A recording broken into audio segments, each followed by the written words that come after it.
Prof. Ya, Prof silakan. Eko. Iya, Ya, baik. Terima kasih Mr. Prof MC, Eko atas silakan. ya. Terima kasih Prof Eko atas yang telah mendampingi para keynote speakers pada Omisa Indonesia Summit 2020 pada kesempatan kali ini. Mohon izin Prof Eko bisa langsung untuk lanjut ke panel diskusi sebelum kita rehat. Oke. Dalam kurun waktu 30 menit, Prof Eko. Baik, kalau gitu terima kasih banyak MC yang telah mempersilahkan. Jadi selanjutnya kita akan segera masuk ke panel discussion dan semoga para pemberi keynote speech tetap setia dengan kita berada di panel discussion. Izinkan saya untuk kembali memandu sesi panel discussion, dan hal ini kalau kita lihat sepanjang dari paparan yang telah disampaikan tadi, ada satu benang merah memang tidak terlepaskan antara big data, data scientist, AI, ya, dan tentunya tidak terlepas daripada cloud computing juga. Nah, kami ke dalam bidang-bidang ini, baik kami di Ikatan Profesi dan Ikatan Profesi Komputer dan Informatika Indonesia serta Abdikom, kami sangat concern kepada hal ini, dan terlebih lagi dengan telah di-launchingnya oleh Kementerian Pendidikan dan Kebudayaan, khususnya di Dikti, Konsorsium Riset Artificial Intelligence atau kecerdasan artificial, sejalan dengan strategi nasional. Hal ini dilakukan untuk mengakselerasi terciptanya talenta-talenta bidang kecerdasan artificial serta penelitian di bidang kecerdasan artificial di beberapa perguruan tinggi. Saat ini konsorsium dari AI terdiri dari Institut Teknologi 10 November, Universitas Gadjah Mada, Universitas Telkom, Institut Teknologi Bandung, Universitas Indonesia, serta Universitas Gunadarma. Hadirin sekalian, untuk menutup acara pada sesi pagi hari ini untuk 30 menit ke depan, maka akan kami undang para panelis untuk berdiskusi serta menjawab beberapa pertanyaan-pertanyaan yang sudah kami rangkum. Baik, pertanyaan pertama ini berbunyi penguasaan. Jadi pertanyaan pertama ini kami tujukan kepada Bapak Ilham Habibie serta Bapak Amarullah Octavian. Penugasan dan kemandirian teknologi merupakan hal yang menjadi pertimbangan pada ketahanan bangsa saat ini, termasuk penguasaan teknologi informasi seperti artificial intelligence dan data science. Untuk itu, kami mohon kepada Bapak Ilham Habibie dulu, kemudian nanti akan dilanjutkan dengan Bapak Rektor Unhan, Bapak Amarullah Octavian, untuk memberikan tanggapan tentang hal ini. Saya mempersilahkan Pak Ilham Habibie untuk memberikan tanggapannya. Silakan. Ya, saya kira ini adalah satu hal yang mungkin semakin masuk ke dalam kesadaran masyarakat kita, bahwasanya masa depan kita boleh dikatakan di bidang apapun susah kita bayangkan tanpa adanya kehadiran teknologi, dan seringkali itu kehadiran yang substansial. Di seminar ini kita bicara mengenai satu teknologi yang sangat penting, itu adalah kecerdasan artifisial. Banyak teknologi lainnya yang perlu kita garap, di mana kita sebagai negara dan bangsa memang perlu paling tidak partisipasi dan juga menguasai bidang itu jika dimungkinkan. Namun demikian kita juga perlu sadari kemampuan satu bangsa itu selalu terbatas. Kita tidak mungkin menjadi unggul di semua bidang yang ada. Sehingga yang juga tidak kalah penting menurut hemat saya adalah kolaborasi dengan negara dan bangsa yang kita bisa andalkan dan punya kemampuan. pengembangan teknologi di dewasa ini bukan satu hal yang bisa dilakukan sendirian. Kita ini tadi saya sudah sebut dalam presentasi saya, perlu adanya konsep yang kita anut yang bernama open innovation, open data. Itu terbuka bukan kepada warga kita Indonesia, sebenarnya kepada seluruh dunia. Dan kerjasama seperti itulah menurut saya menjadi harapan umat manusia ini agar supaya dunia kita ini bisa kita huni dengan lebih damai, karena dengan adanya kerjasama seperti ini mudah-mudahan kita lebih bisa saling mengenal dari negara ke negara dan juga dari bangsa ke bangsa, sehingga melalui kerjasama saintifik dan juga teknologis yang juga diterapkan kepada coba untuk menanggulangi tantangan-tantangan besar yang sebagian memang global. Saya kasih beberapa contoh, misalnya bagaimana dengan perubahan iklim. Itu satu hal yang mungkin saat ini belum kita terlalu merasakan, tapi coba kita membayangkan yang namanya permukaan laut naik 1 meter saja.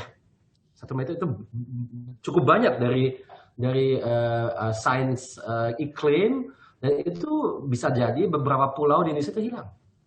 Jadi atau erosi di pantai utara di Jawa itu makin dahsyat dan sebagainya dan seterusnya. Itu cukup banyak hal yang menurut saya memang hanya bisa kita tanggulangi jika dunia ini bekerja sama. Jadi ada hal yang global, ada yang sangat lokal. Memang ada masalah juga dalam terapannya yang memang kita hyper lokal. Jadi bukan negara, bahkan kota atau bagian dari kota misalnya ya. Jadi saya kira kolaborasi antar pihak di dunia ini atau untuk menerapkan teknologi, menemukan teknologi baru ini sangat penting, dan untuk itu perlu adanya literasi minimal yang diperoleh oleh masyarakat secara umum. Nah, itu yang saya sebut sebagai literasi teknologi atau literasi digital. Jadi kita harus punya basic understanding mengenai teknologi ini. Tidak berarti kita menjadi pakar di bidang itu, tapi ada pengertian mendasar. Seperti kita semuanya mengerti bagaimana menulis dan membaca. Itu tidak berarti kita menjadi wartawan atau jadi penyair, tapi kita itu adalah kemampuan seorang warga yang modern yang harus bisa itu. Tapi ke depannya ada juga hal-hal yang menurut saya masuk lebih ke ranah teknologi yang perlu kita punyai semuanya. Dan oleh karena itulah pendidikan kita perlu didorong ke arah situ, baik yang formal maupun yang informal. Dan menurut saya disitulah ada keperluan untuk kita mendidik, untuk kita belajar bukan saja membaca dan mengerti, tapi juga menerapkan dan diskusi dan menerapkan sampai dengan membuat sesuatu bersama. Nah, ini saya kira dari saya. Bagaimana kita harus mengerti peran teknologi ke depan, bagaimana kita sebagai bangsa menjadi mandiri. Mandiri tidak berarti buat saya kita harus bisa semuanya, tapi kita bisa menemukan solusinya untuk tantangan yang kita hadapi. Itu bisa dari kekuatan kita sendiri atau melalui kolaborasi dengan negara dan bangsa yang kita bisa andalkan. Saya kira itu saja dari saya. Terima kasih. Terima kasih Pak Ilham Habibie, Ketua Dewan TIK Nasional. Ada 3 kata kunci yang saya sempat catat di sini. Kata kunci yang pertama adalah literasi digital di masyarakat, kolaborasi antar semua kekuatan, dan mandirilah di dalam menggali, meraih, mengembangkan teknologi. Selanjutnya saya mohon tanggapan dari Bapak Laksamana Dr. Amarullah Octavian atas pertanyaan tersebut. Silakan, Pak Rektor. Terima kasih, Prof. Dapat saya sampaikan di sini pertanyaannya sangat penting. Saya terima kasih atas pertanyaannya terkait dengan kemandirian teknologi dan perlindungan data. Jadi begini, Prof, disampaikan bahwa semua sekarang kita sedang membahas teknologi artificial intelligence, big data. Mungkin saya ingin sedikit menyampaikan bahwa sebetulnya semua teknologi yang kita bahas ini aslinya adalah teknologi militer. Ya, jadi seperti kita ketahui bersama, sekarang kita menggunakan komputer. Itu lahirnya karena keinginan militer Inggris untuk membuka kode mesin sandi pasukan Jerman waktu itu, Enigma. Mungkin Prof, mungkin juga para hadirin webinar di sini pernah nonton filmnya Imitation Game, ya. Imitation Game yang dibuat oleh ahli matematika Inggris pada waktu itu. Nah, ini sebetulnya lahirnya komputer itu di situ. Nah, kemudian juga internet. Internet ini juga untuk kepentingan pada waktu itu pengendalian pasukan. yang beroperasi di luar jangkauan. Saya sendiri tahun 1990 ketika sekolah di luar negeri itu sudah menggunakan internet. Tahun 1990 itu. Nah, sementara di Indonesia belum ada. Pada waktu saya masih ingat, saya komunikasi dengan teman-teman saya, masih belum tahu apa itu internet. Baru mau mulai masuk itu intranet. Nah, itu. Kemudian handphone yang sekarang kita gunakan, itu juga adalah alat komunikasinya pasukan khusus. Bahkan artificial intelligence ini semua dirancang untuk membuat prajurit robot. Jadi aslinya ini adalah teknologi militer yang dikomersialisasikan, dilepas. Ya, teknologi handphone ini juga dilepas. Meskipun di militer juga kami masih menggunakan handphone yang menggunakan frekuensi tertentu, bukan frekuensi yang dikomersialisasikan. Nah, sehingga kalau misalnya tadi pertanyaannya kemandirian teknologi ya, terkait dengan perlindungan data, ini kata kuncinya adalah nanti berdaulat, seperti yang tadi sudah sampaikan. Dari dulu sebetulnya dari Mabes TNI, dari Kementerian Pertahanan itu sudah mencanangkan aturan-aturannya ya, untuk mengimbangi Undang-Undang Keterbukaan Informasi Publik. Dulu mungkin Bapak Ibu sekalian masih ingat sejarahnya bahwa Undang-Undang Keterbukaan Informasi Publik ini satu paket dengan Undang-Undang Informasi Rahasia. Ya, jadi apa yang tadi diinginkan untuk perlindungan data dan lain sebagainya, sebetulnya itu sudah masuk dulu dengan konsep kita. Bahkan rencana Undang-Undang Keamanan Nasional yang kita gagas pun, yang sudah diajukan Kementerian Pertahanan pun juga membahas bagaimana melindungi ini. Karena prinsipnya di dalam teknologi artificial intelligence ini, kalau misalnya kita lihat dari strategi nasional ini, sebetulnya persoalan yang paling utama di dalam perlindungan data ini adalah encrypt dan decrypt. Jadi semua algoritma itu harus ada yang mengendalikan. Semua algoritma dari awal itu harus dirancang akan ada pengamannya. Nah, kalau dilihat dari kebutuhan seperti kita sekarang prioritasnya di bidang kesehatan. Siapa sekarang yang akan melindungi data-datanya pasien, data-datanya dokter, data-datanya peralatan ini? Siapa yang akan menjamin dari prioritas reformasi dan birokrasi? Semua data-data dari kementerian, siapa yang mengamankan? Pendidikan, semua riset, ini siapa yang mengamankan? Siapa yang bertanggung jawab? Ketahanan pangan, kita nanti bisa menciptakan teknologi terbaru di IPB. Bagaimana beras itu mungkin nanti kita bisa panen 5 kali setahun. Ada teknologi itu. Siapa sekarang yang mengamankan? Mobilitas, kota pintar, selalu yang utama, ya, kalau saya baca dari beberapa program-program dari Amerika Serikat dan sebagainya, ketika membahas mengenai artificial intelligence, pertama itu adalah militer, security, baru kita bisa membahas yang lainnya. Nah, ini yang mungkin yang nanti perlu tambahkan sedikit, sehingga fungsi ini semuanya betul-betul bisa kita amankan, baik dari hulu maupun dari hilir. Karena banyak sekali artificial intelligence itu juga kadang-kadang sangat diskriminatif. Ya, sudah banyak ya ketika artificial intelligence di Amerika Serikat itu berusaha untuk mengidentifikasi siapa orang-orang yang punya kecenderungan melakukan tindakan kejahatan, ternyata artificial intelligence ini rasis. Jadi rata-rata yang ditunjuk itu adalah orang-orang berkulit hitam, orang-orang tertentu. Jadi ternyata artificial intelligence ini sangat diskriminatif. Jadi orang-orang tertentu sudah digambarkan sebagai orang-orang yang melakukan tindakan kriminal. Nah, perilaku artificial intelligence itu sekarang sudah mulai mengarah ke sana.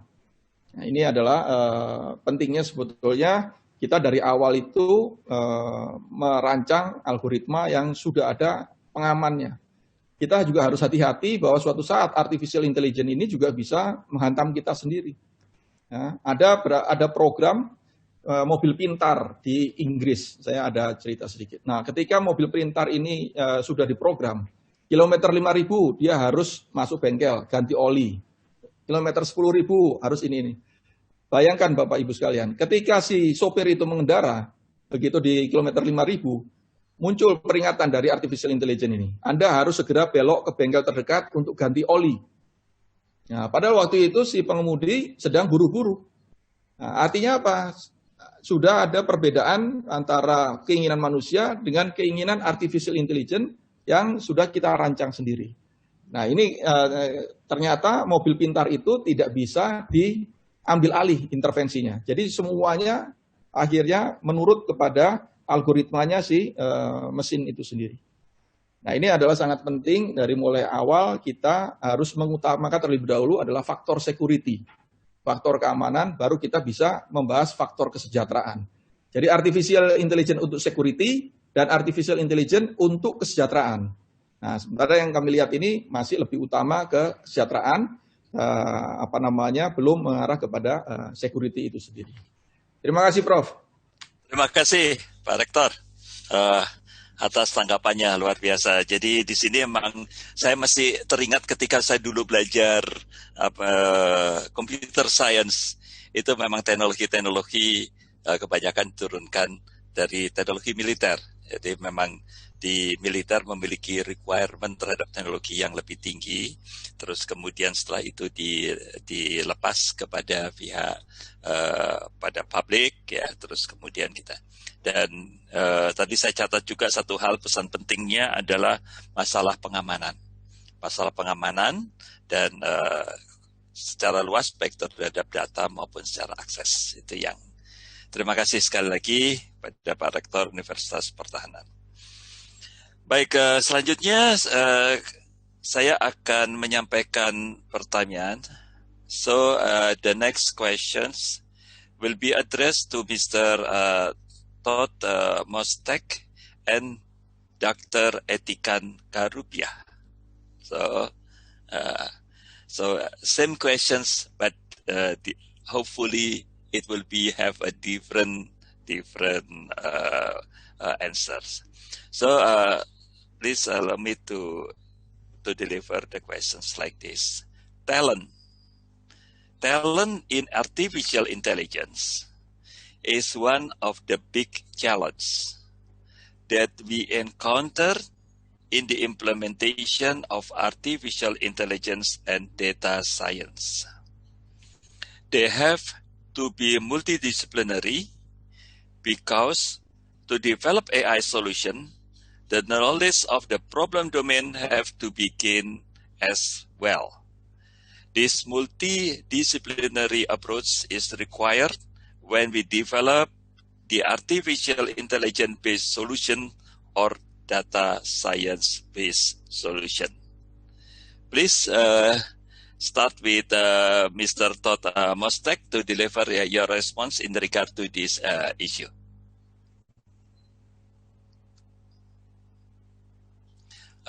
You still mute? Please unmute. Okay. Okay. It wasn't letting me unmute. No. Okay. No, it's a great question. I think the gist of the question is around the shortage of talent. Yes. Especially in the AI space. Yeah. You know, I think there's something that I think is a very important question. And one of the things I think people are realizing, you know, data science has been a very hyped domain for some time now. People are realizing that, honestly, although sometimes deep proficiency in certain subdomains of data science can be a boon or can be a really good thing, even better is actually somebody, and I think the person in the question alluded to this, who has domain expertise, right? So when you get into applied ML or applied AI, understanding the context of your problem domain is critical. And often someone who's almost a citizen data scientist, hopefully they have the right tools and a basic amount of training, and they have logical thinking skills and curiosity, right? But they have deep domain expertise, will be more effective than somebody with, you know, a PhD or 2 PhDs in AI, theoretical AI. And so I think that what people are realizing is, you know, if you're a telco or if you're a retailer or you're a pharma company, actually investing in the people that you already have and giving them the right tools and making sure that they have an environment where they can access the right data is actually a really effective strategy versus trying to compete with the Googles and Facebooks and Baidus of the world. to get, somebody with the 2 PhDs. I mean, obviously, if you have both, then you have it all. But those are rare, like unicorns. Just some thoughts on the subject. Okay, so how about the same issue? How about Dr. Etikan Karupia? What is your response about the AI talent? Still mute. Please unmute. Dr. Etikan, please unmute. Dr. Etikan, you still mute. Okay, great. Yeah, I need somebody to unmute me. I'm not allowed. Okay. I'm like thought. Okay. Great. Okay. Yeah, so it's a very important question and a very critical question. It's difficult to have a young engineers today to expect to have 20 years experience, right? Mm-hmm. So now what we see generally, in order to solve data analytics problem, you need a team of people, team of engineers to address the issue. And this team will actually comprise different type of skill sets. And complementing is the best way to solve problems in a short period of time. So that means when you ingest the data, the ETL part comes in, which is extract, transform, load kind of thing, right? So where the data cleansing capability. So that's a different skill set where data engineers who could come in with a couple of years of experience using tools like, OmniSci has. You can ingest data from various sources. You have basic understanding of some of the cleansing algorithm you can put, which you just drag and drop. You have basic Python programming you can do. So there is a data engineer type of work. The next is probably you have AI algorithm people have a knowledge within the specific domain of AI.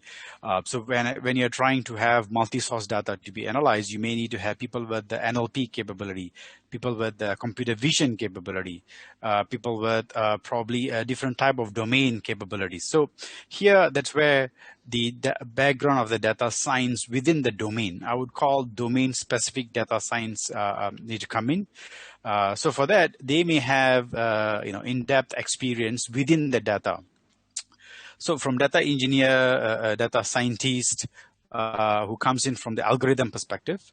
And also you have the AI scientist who knows the AI neural network very well.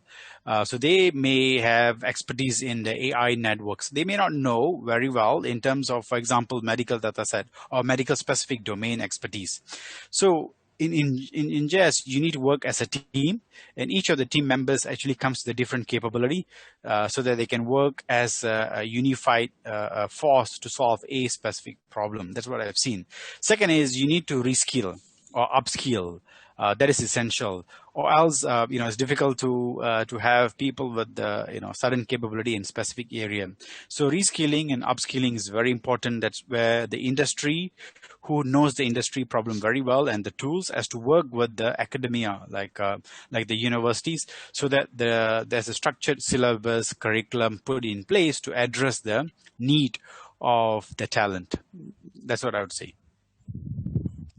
Okay, so team and complementing each other. Okay, so that is the keyword. And from Mr. Todd Mastek, that also mentioning about the hardest in competing with the big giant corporation in terms of the AI talent. So it is also it is really challenging for the Indonesian to develop the talent in the artificial intelligence. Okay, next question will be addressed to Bapak Setia Pramana. Ya. Di masa mendatang, pelaksanaan administrasi pemerintahan ataupun birokrasi akan menjadi sangat berbasis pada informasi. Kebijakan dikeluarkan setelah berdasarkan data, artinya kebijakan based on data. Kita kenal garbage in, garbage out. Pertanyaannya adalah, apakah AI dan data science bisa mengatasi permasalahan garbage in untuk menghasilkan kebijakan yang lebih baik?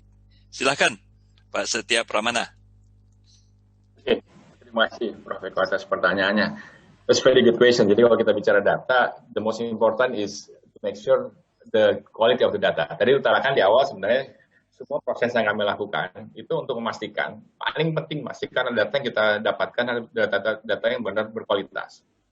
Kalau kita bicara big data, data itu kan salah satu yang paling, kalau saya ada velocity-nya, ada volume dan sebagainya. Tapi paling penting bagi kami adalah veracity, tingkat itu ada yang kita harus lihat apakah sumber-sumber datanya itu ada yang sumbernya cukup tinggi veracity-nya, jadi kebaikannya itu cukup tinggi atau tidak kualitasnya. Ada juga sumber-sumber data yang cenderung relatively veracity-nya rendah.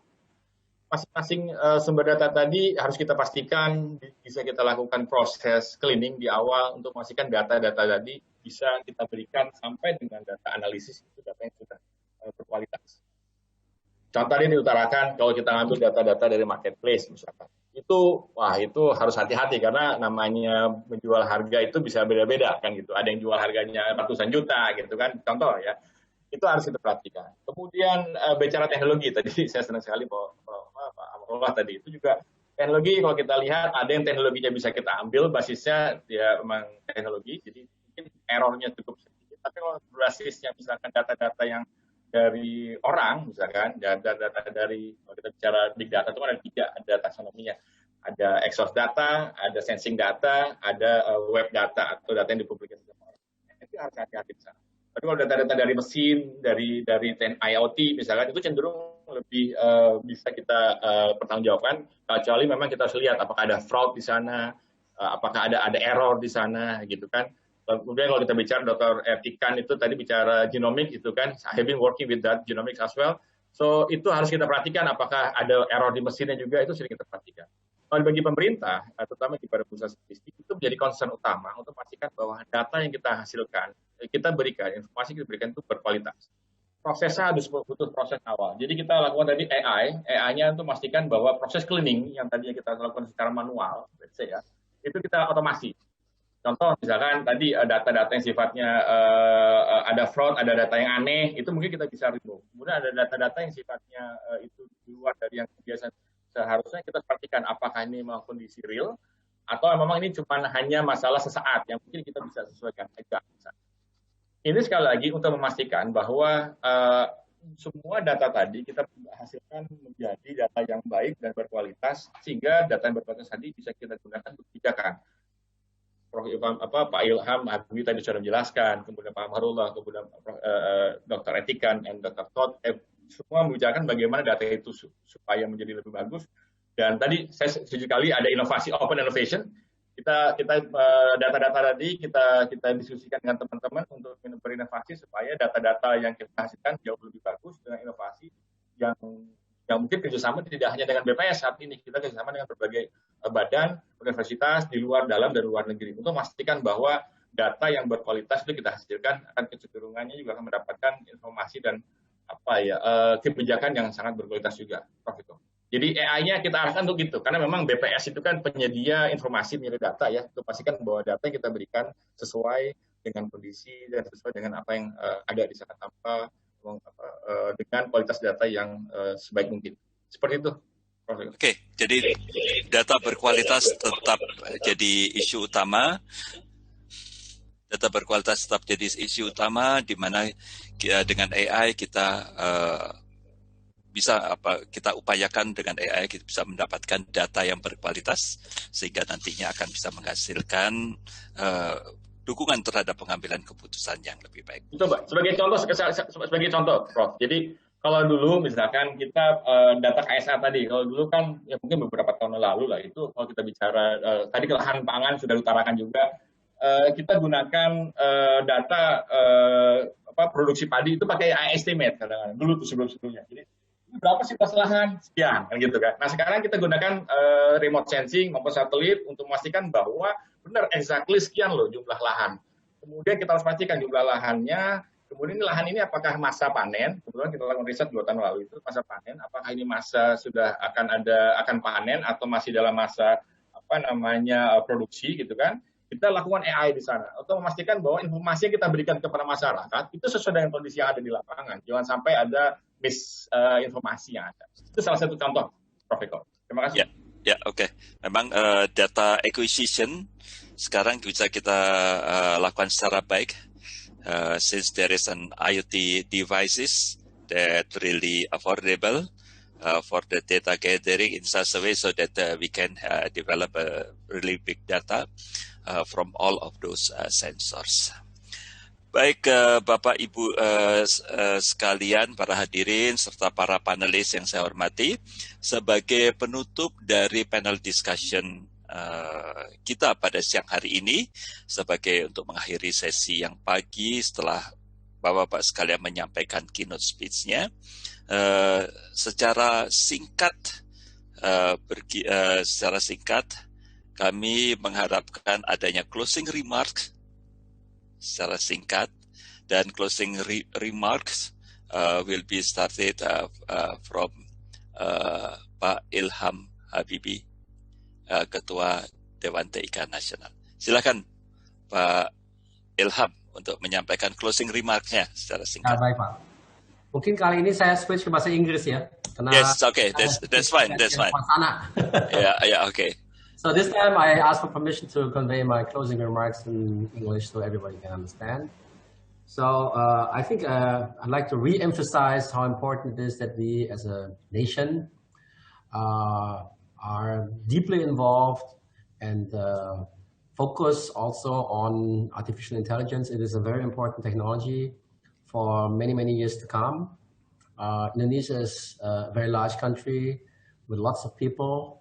And that is a very good basis to form a meaningful database that we can use in order to, as a basis to solve future problems or current problems. And therefore, the most important thing for me is not only establish the right system in regards of infrastructure or policies, but first and foremost, adequate manpower needed. Manpower that are data scientists and also technicians and also researchers and also people that apply it in the context of programs that are meaningful for our nation. I think that is it. Is it to say it again?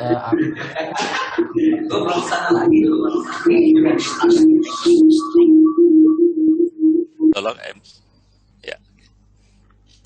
Oke, baik, terima kasih Pak Ilham Habibie. Ya, oke. Baik, izin untuk selanjutnya ke Bapak Laksamana Dr. Amarullah Octavian, Rektor Universitas Pertahanan Republik Indonesia. Silakan untuk menyampaikan closing remarks ya. Terima kasih Prof. Saya manfaatkan closing remarks ini untuk menjawab 3 pertanyaan di room chat ya, dari Pak Doni Arius, dari Pak Muhammad Nahdi Ahsan, dan Pak Ilham Sahriyandi yang terkait dengan pengamanan data, kemudian juga apakah perlu untuk menghadapi AI ini supaya tidak jadi bumerang kepada manusia itu sendiri. Jadi kuncinya seperti tadi sudah saya sampaikan, itu adalah di algoritmanya. Jadi algoritmanya tadi juga disampaikan oleh beberapa pembicara, ini sangat penting ya, sebagai backbone bagaimana artificial intelligence itu berpikir. Kalau oleh sebab itu sebelumnya saya sudah menyampaikan di dalam konferensi tentang artificial intelligence ya, minggu lalu, pentingnya kita sekarang merancang bahwa semua algoritma itu harus memiliki etika yang sudah dirumuskan di Universitas Pertahanan. Nah, kebetulan etika di dalam membuat artificial intelligence ini satu, bahwa semua artificial intelligence itu harus dirancang untuk membantu atau bermanfaat bagi manusia. Yang kedua, semua artificial intelligence harus bisa melindungi kebudayaan manusia, yaitu baik norma-norma, nilai-nilai, dan etika. Yang ketiga, algoritmanya harus bisa dirancang untuk melindungi lingkungan manusia, lingkungan hidup. Jadi planet ini harus bisa diamankan dari artificial intelligence. Nah, itu yang saya sampaikan. Sementara untuk secara resminya, secara teknisnya, sebetulnya di Universitas Pertahanan sekarang kami mengembangkan yang untuk pengamannya itu, Prof. Eko, ya, untuk deskripsi dan ekskripsi itu nanti dengan nama Agile Algoritma. Jadi algoritma tangkas, made in Indonesia. Terima kasih, Pak. Luar biasa. Saya juga teringat ketika saya jadi anggota Pokja Etika untuk Stranas Kecerdasan Artifisial. Itu memang merupakan satu. Saya senang sekali sudah apa yang telah dicapai oleh yang barusan disampaikan oleh Pak Rektor. Oke, terima kasih Pak Rektor yang saya hormati. Kemudian selanjutnya, next, please closing remark from Mr. Todd Mostek as the founder and CEO of OmniC. Please give your closing remarks. Wait a minute. It seems to me it is still mute. MC, please unmute. Mr. Todd Mostek. Great. Okay. Thank you. Yeah. So, first off, thank you again for having us. It's been an absolute honor to speak here. I just think that as a closing remark, we live in a tremendously exciting time. I think more exciting in terms of data analytics and even broader from a broad computer technology perspective than we've seen since the dawn of computing, really, because, you see a convergence of new paradigms, both on the hardware side as well as the kind of software or algorithm side, most of which would be embodied under the term or umbrella, artificial intelligence or machine learning.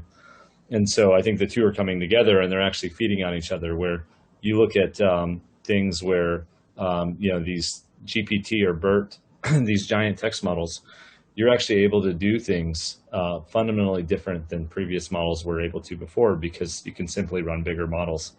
And it's not just 2x bigger, 2x better. There's things that these models are doing that nobody thought that machine learning models were capable of. And it's an emergent quality of just the amount of, the complexity of your network, right, or the size of your network. And so I think we're going to see more of this, where you're going to have more hardware capabilities, not just the speed of GPUs, but look at the interconnect. Look at a modern DGX. You have not only 8 supercomputers on cards, but you can actually get data to the GPUs with a DGX, NVIDIA DGX, from another server or from flash storage, actually faster than you can from CPU. So the whole notion of a distributed system is being turned inside out. And I think that the software that's able to leverage that and provide those capabilities, people are going to be able to analyze kind of unseen amounts of data at speeds they've never been able to before. And so we're excited to be part of kind of that revolution. Obviously, very, very proud to work with NVIDIA, who's driving much of this innovation, Etiquette. And obviously partners like Epsendo, who are doing tremendous work kind of bringing this technology to the mass market and to innovators everywhere. So thank you, and yeah, it's exciting stuff. Thank you, Mr. Todd Mostek, as your closing remark. Next, the opportunity goes to Dr. Etikan Karubia to deliver your closing remarks. Thanks, Prof. Eko. So it's glad, and I'm happy to be with the team together, Pak Ilham, Pak Amarullah, Pak Satya, and of course Todd in this session. It was wonderful listening to some of the conversations with the team and also the chat. I think it is, as what Todd mentioned, is a most exciting time, and just reminds me, in data science that we used to learn what we call known known, known unknown, unknown known, and unknown unknown. Just at this during pandemic time, I just realized the unknown unknown is so much. Like, we can't see the virus. We are afraid of the virus, and it is an unknown enemy, right? So this actually given a tremendous understanding for us of what exactly the scientific community, for example, has to work as a total together to fight against a single enemy, which is the virus, by finding a right drug that can be used. So that actually brings why the data science becomes so important, crucial to humanity. It's just not for us to have good analysis or good video to look at or good images to look at or good chatbot, but it's beyond that. So it's the most exciting time. And from NVIDIA perspective, we've been pushing the boundary in terms of bringing the compute. For example, in terms of a DGX or SuperPOD, for example, you can have 140 DGXs together. Things were not possible in 1 year ago or 10 years ago are made possible today, where we can actually solve a huge complex problem.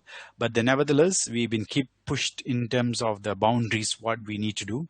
And for given every year, as our founder Jensen says, that we will be pushing the limits of compute capability with what can be done from where we bring in the sources and data together. But the most important is my request to all the audience today, go back and explore all the applications that we have made available. Solve a problem that you think is most important, like Pak Ilham said. It could be a global climate problem. It could be hyper-local to your community problem. It could be a student, your thesis that you are trying to publish. Or it could be a startup who are trying to set up a startup type of problem. So be hands-on, get the tools together, get a GPU, wherever form it is, and solve a problem and enjoy the journey of AR and big data so that you will do a small difference in the big ocean. Thank you. Okay, thank you. Before Pak Setia Pramana, here it is one more question addressed to Mr. Ted. Sorry, not Ted. Mr. Todd. Mr. Todd Mostek. The questions is like this. As mentioned in the previous presentation, OmniC has generated, processed, analyzed, and interpreted huge number of data by using fascinating GPU development by OmniC itself. This in this uncertain area, maybe we could not estimate what is going to be happening in near future. We need to comprehend, deep, and analyze in real time to be precise and wise in decision making. How to do the real time analysis, and what system or technology embedded in OmniC? Maybe you can short answer about this. Yeah. No, thank you. And I was mentioning this briefly in the chat, but OmniSci was actually built from the ground up to leverage the parallelism and performance of modern hardware, particularly GPUs. So it's not another system. It was kind of a new technology that we built, and we did that because we thought that if we were to start with an existing CPU database, we were going to be forced to make too many compromises where much of the potential performance provided by GPUs would be left left on the floor, right? We wouldn't be able to take advantage of all of it. And so we built it in terms of what allows it to do real-time performance. In addition to the amazing hardware, obviously, you have supercomputers on these chips, these NVIDIA chips. We tried to do all the optimal things on the software side. And that includes using the LLVM compilation framework.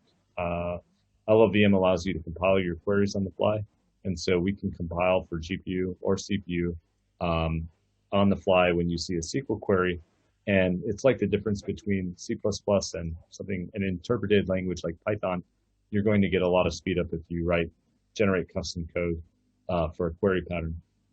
We also are used to working in circumstances where you have many GPUs, some maybe multiple CPUs, and then you have multiple servers. And so what we do is we actually try to have an intelligent system to cache the hot data as close as we can to the compute that may be in the very fast VRAM on GPU, but if it can't all fit, we can stream from CPU. And then finally, I think one of the other big things is being able to run ML or visualization right on top of the data without copying it off. So it was really designed for interactive analytics and data science in a way that you wouldn't typically get even from a performant CPU data warehouse. Okay, thank you. And for more detail, there is an answer also, written answer on the chat from Mr. Todd Mostek also. Okay, and then the last but not least, to Pak Setia Pramana. Please deliver the closing remark. Terima kasih, Prof. Eko. Sebagai closing remark, saya ingin mengkonsen ke Bapak Ibu sekalian dan juga teman-teman semua bahwa pemerintah terutama BPS telah melakukan transformasi digital yang cukup mendasar dalam seluruh kegiatan dan proses kegiatan statistik, baik itu dari sisi pengembangan infrastruktur, kemudian inisiasi dan juga kolaborasi dengan teman-teman dari kementerian lain dalam Satu Data Indonesia, dan juga kita sudah memperkuat dengan pemberdayaan sumber daya manusia dari sebagai data science, dan juga kita sudah melakukan inisiasi big data dan juga AI untuk terciptanya proses sistem statistik nasional yang bagus, yang baik. Saat ini yang sangat dibutuhkan dan paling penting adalah kerjasama antara berbagai pihak, baik itu pemerintah, antar pemerintah, kemudian para akademisi, teman-teman di universitas, di sekolah, di kampus, kemudian industri, pelaku usaha, mengingat tadi data-data sekarang juga big data AI di-drive oleh kebanyakan dari mereka, kemudian oleh masyarakat dan komunitas, yang menjadi penting juga, karena kedepannya kita akan membuat yang tersebut. Office statistik itu tidak akan diproduksi oleh BPS, tapi juga akan kerjasama partisipasi dari pemerintah, masyarakat dan pemerintah dan juga pelaku usaha dan menciptakan dan membuat atau mendevelop statistik di sebuah keniscayaan. Kemudian juga kerjasama dengan media juga sangat diperlukan. Kita we are very open for collaboration for any research and implementation of AI on big data from any academics and also industry and also for other institutions for enhancing our big data and AI implementation for better national statistical system. I think that's all for my closing remarks, Pak Eko. I mix between the bahasa and English. So Todd and also Dr. Etika can understand that. Thank you. Okay, thank you very much. So it is a lovely day for today that we have a big opportunity for us to discuss, and for all the panelists has already delivered his keynote speech. And I think that is very valuable for us for today. And finally, I would like to say thank you to all of the panelists for the participating for today's event. So wish that all that we have already discussed will be beneficial for not only for Indonesian, but also for the world.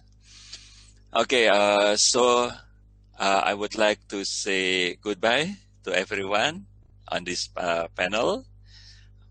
Mohon pamit, saya Eko Budiarjo dari Universitas Indonesia, Ketua Umum Ikatan Profesi Komputer dan Informatika Indonesia, izin untuk menutup acara panel discussion siang hari ini.